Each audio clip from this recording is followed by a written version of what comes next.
What's up? I'm Ben, the Badger Jones from CSW. I'm one of the pro fighters out here, captain of the fight team.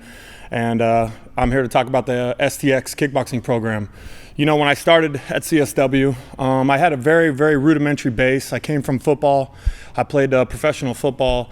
And when I came in, I really liked the grappling. I didn't really know, and I loved boxing. You know, I didn't really know much about knees or kicks or, you know, anything. I sort of just threw heavy punches, and that was my thing. And over the 9 years that I've been with Eric Paulson and CSW and learning the STX program, I've sort of evolved my striking into what I would like to call a complete game that works with and against any style of striking. I travel to other gyms periodically and go train with them, either Muay Thai gyms, even Kyokushin gyms, you know, straight boxing gyms, and I found that my style of STX, which I've been taught, can evolve and work with all those styles. I feel like when I go to boxing gyms and I do MMA sparring or kickboxing against straight boxers, that is when the savate and the Muay Thai aspect of it comes in. When I go to more traditional Muay Thai gyms, I feel like the boxing of the STX program works more.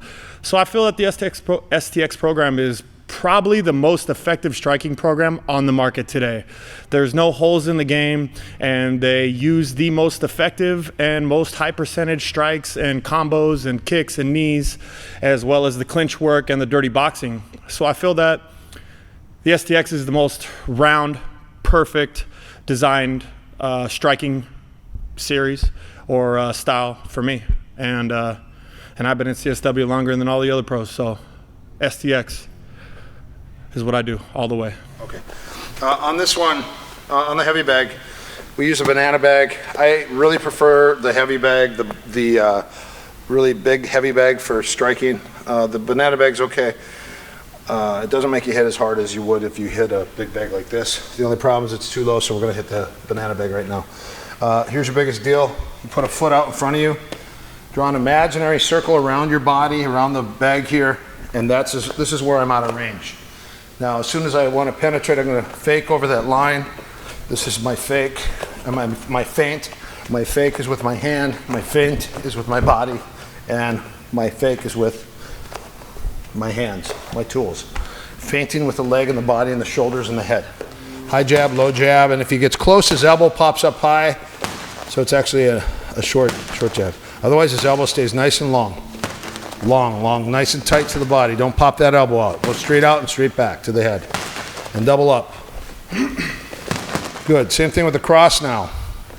The cross is going to go from the head back to the face, gets back to home. Don't wind up, don't flare your elbow, just drop it in. It goes from 0 to 100.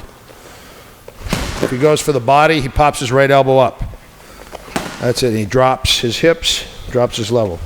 Good. Next is the hook. The hook, you go low hook, high hook, mid hook, and long hook, and you're going to just mix up your hooks. But right now, you're really just trying to develop that hook. Body hook, head hook, long hook, short hook, and nice and tight. Good, and rear hook. This is shadow boxing, hands only. Basically, it's your own self-expression of your ability to get in and get out. And sometimes you're going to change your lead. Right now, we're not really adding the pivots. We're just going to go straight in and straight back. We're going to pivot a little bit, pivot off that front foot, alternating our feet, our ability to place our weight on one foot or the other, shifting our weight. Also, punching, just straight on, jabbing straight, with your head inside, ducking, slipping to the inside, slipping to the outside, jabbing, crossing over the top, straight cross, crossing inside. Just mixing your ability to change your punches a little bit, add some hooks and uppercuts. This is basically forward and back just for the camera so you can see the angle of the forward and back motion. You never want to go in and go out like that. You want to go in and then you want to pivot or angle or create an angle or get in and get out immediately. You might get in and get out, but right now this is immediately to show the angles and the footwork for a straight in and straight back attack sequence. And notice you're going to change your hands and everything. Just mix it up. Self-expression. Every single fighter moves differently. This is Dave Leach. Dave Leach has got really great form. Notice it's straight in and straight back right now. As I said, we're not creating angles. We're not circling. We're not spinning off. One thing I do like to do is when you punch, try to slip, duck, or move or cover after every punch sequence, because the guy's always going to be firing back. Notice Dave is really mixing things up here, all the combinations. You start out with basic tools, your jab, your cross, your hook, your overhand, your uppercut. This is Damon Carroll. Damon Carroll, another great form, great instructor from the Inosanto Academy. Damon's my senior. He has been training with Guru Dan Inosanto for 30 years, and he is very nimble on his feet. He's also a lightweight fighter, so he moves a little faster than some of us, but you can see how nimble he is on his feet and crisp. Right now we're just watching his feet as he's moving around. But when you see the upper body and everything mixed, then it puts everything together. But right now you can just see it's his footwork, it's in and out, changing his lead, slowly creeping forward. This is Damon with everything. Now you can see the speed. Notice the difference in the speed and the angles. Now he's changing the angles. Notice how he shifted off, stepped off. He's going to start changing things up a little bit too with the attack sequences.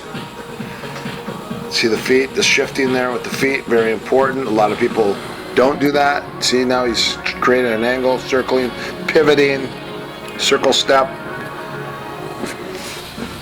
This is Chad Stahelski.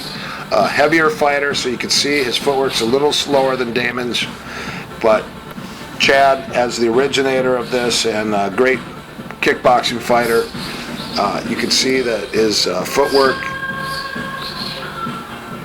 is very nimble, more dynamic. Once you see the upper body and the feet move together, then you'll understand. Chad's also about 6'3", so you can understand the difference. Damon's about I'd say about 5'11" to 6 feet. Chad's 6'3".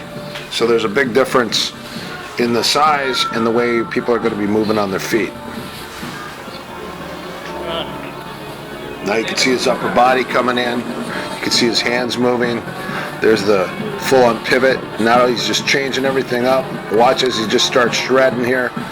He starts going crazy and just mixing everything up. You can see the hands firing, the different angles.